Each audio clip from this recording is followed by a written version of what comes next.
So this is what it looks like. Preparation. Now this is the small scale.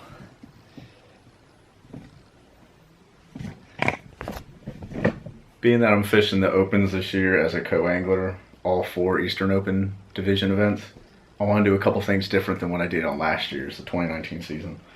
For this year, I have a new bag, and it makes it really easy. They're 4 3700 Plano boxes, and I'm able to, what I believe, able to fit everything that I need to cover the body of water. This first event's on the Kissimmee Chain of Lakes, down in Kissimmee, Florida, Central Florida, about an hour outside Orlando, 40 minutes-ish.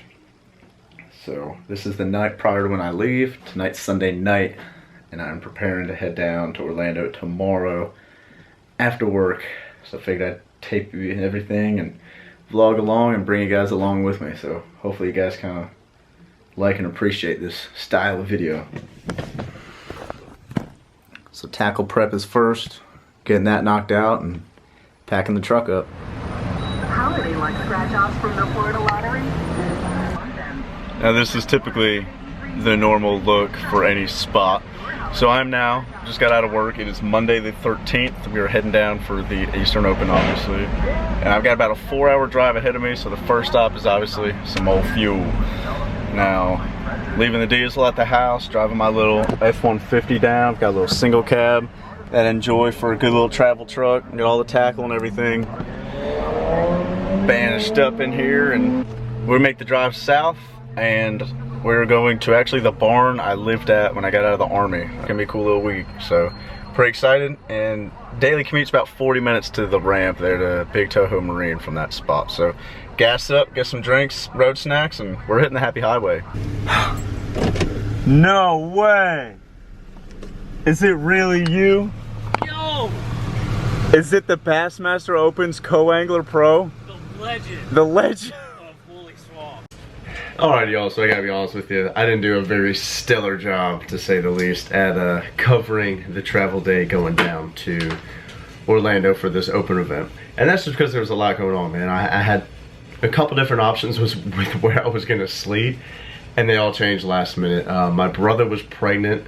Well, my brother and his wife, my brother's wife was pregnant with their first child during all of this. So going down there, my parents actually had to fly up because my sister-in-law went into labor with the child. So my parents flew up. Parents had a dog at the house, so I ended up staying in where they live at their house watching the dog. So just a couple different plans, like anything else. Nothing really goes to plan, so we had to overcome those and adapt. Went to the house, stayed there for the weekend, kind of got some groceries and whatnot together for the week, which it worked out fine because, again, Toho Marine from my parents' house is only about 40 minutes anyways. So I actually every morning would go over to Jason's house, hop in the boat and truck with him, and I'd show up at the ramp with him, and at the end of the day we would just drive back together. So it was efficient.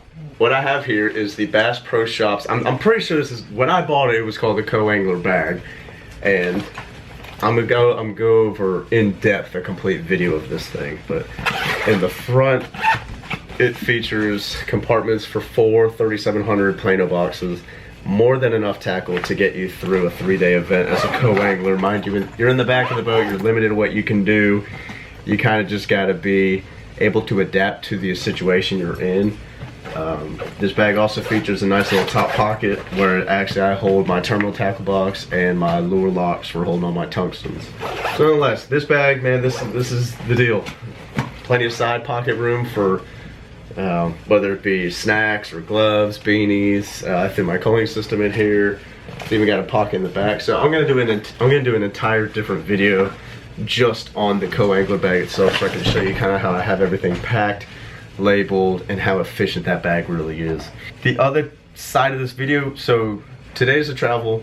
Tomorrow's gonna be day 1, Thursday will be day 2, and Friday will be the final day of the tournament. Saturday I'll probably come out with how much the Bassmaster Open cost me, how much I spent on this first stop of the Bassmaster Eastern Opens this year. I think a lot of people are interested in that, how much it costs, what are funds like. I literally saved every single receipt, from buying a can of dip to buying a bag of worms to fuel, food, all of that costs. Now, I was able to skip a beat with housing, and I'm pretty sure we're skipping that with going to Cherokee. The hound dog's going nuts. Rosie, enough. And I'm pretty sure Lake Cherokee, which is our next stop in May there in Tennessee, I'm pretty sure we've got a good housing situation for that as well. So there are a couple different things you get away with. But anyways, I'm going to be going over what I spent in fuel. So travel, food, snacks, baits, all that. I'm going to be going over that Saturday.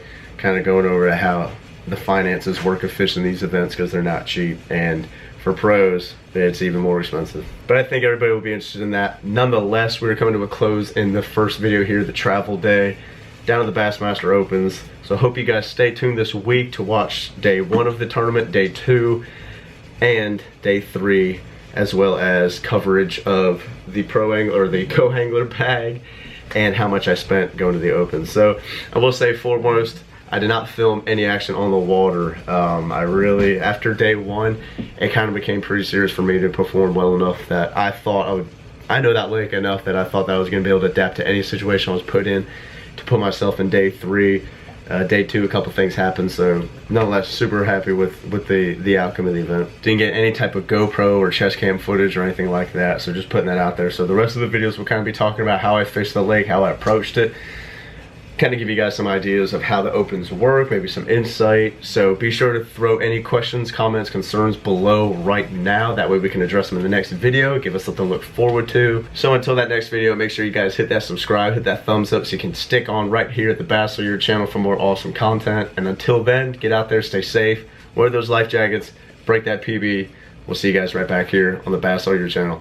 See y'all.